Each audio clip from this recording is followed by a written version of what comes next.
அச்சங்கோவில் அரசன் என்போம்,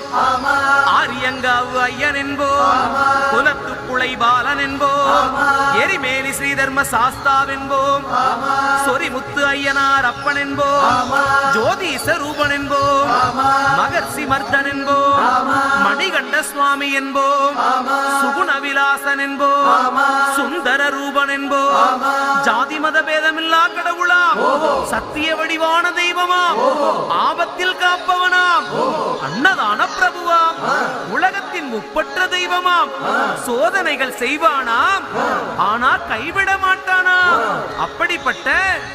சாமி ரொம்ப சிறுசையா, ஆனா சக்தி ரொம்ப